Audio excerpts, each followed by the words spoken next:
हम पुकार पुकार के बोल रहे हैं सर, आदमी लोग सुन रहे नहीं है। ये तो जादू वाला तेल नहीं है, ये 108 जड़ी बूटी का तेल रहता है। देश में इस समय HMPV वायरस को लेकर डर का माहौल है। इसी बीच ह्यूमन मेटान्यूमो वायरस को लेकर एक बड़ी राहत की खबर सामने आई है। चीन में रहने वाले भारतीय समुदाय के लोगों ने जानकारी दी है कि चीन में HMPV की कोई व्यापक प्रकोप नहीं है, वहां जिंदगी सामान्य है। HMPV प्रकोप के बारे में गलत खबरों को लेकर चीन के डालियान में रहने वाले कर्नाटक के एक निवासी राजू नायक ने एक वीडियो अपलोड किया।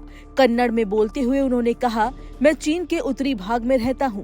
मैं ये वीडियो इसलिए साझा कर रहा हूं क्योंकि यहाँ वायरस के प्रकोप के बारे में बहुत सारी गलत सूचनाएं फैलाई जा रही है। अस्पतालों में भीड़ भाड़, घबराहट और अराजकता के दावे, लेकिन चारों ओर देखे जीवन पूरी तरह से सामान्य है।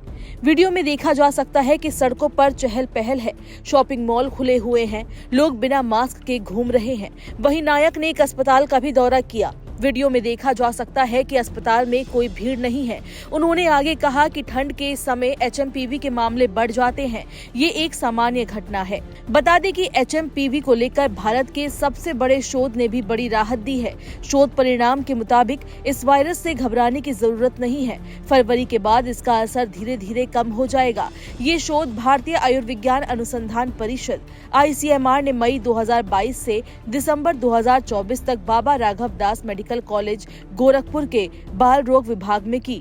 ये वायरस 5 साल से कम उम्र के बच्चों, कमजोर रोग प्रतिरोधक क्षमता वाले बच्चों और गंभीर रोग से पीड़ित व्यक्तियों को आसानी से चपेट में लेता है।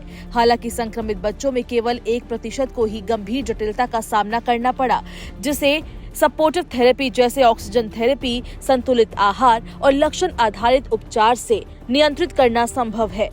आइए अब आपको बताते हैं कि HMPV वायरस फैलता कैसे है। HMPV वायरस श्वसन तंत्र को संक्रमित करता है। ऐसे में ये एक व्यक्ति से दूसरे व्यक्ति के संपर्क में आने से या एक संक्रमित व्यक्ति द्वारा दूषित सतह के संपर्क में आने से फैल सकता है।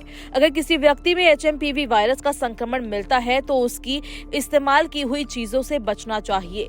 विशेषज्ञों का मानना है कि HMPV वायरस 2 से 5 दिन तक ज्यादा प्रभावित करता है, फिर उसके बाद धीरे धीरे कमजोर पड़ने लगता है। आइए अब आपको बताते हैं कि इस वायरस के संक्रमण से कैसे बच सकते हैं।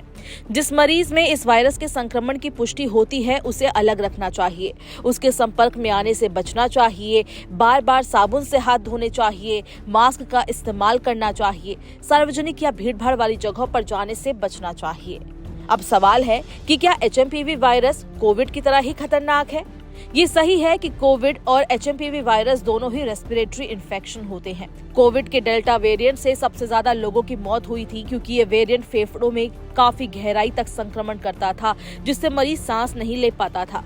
HMPV वायरस भी रेस्पिरेटरी इन्फेक्शन करता है, लेकिन इसका संक्रमण अपर रेस्पिरेटरी सिस्टम तक ही देखा गया है। ऐसे में कई बार मरीज को सिर्फ सर्दी, जुकाम और खांसी जैसे लक्षण दिखते हैं और वो ठीक हो जाता है। वायरस में म्यूटेशन होते हैं, ऐसे में इसका स्वरूप आने वाले समय में बदल सकता है। विशेषज्ञों के मुताबिक फिलहाल इसकी निगरानी की जरूरत है।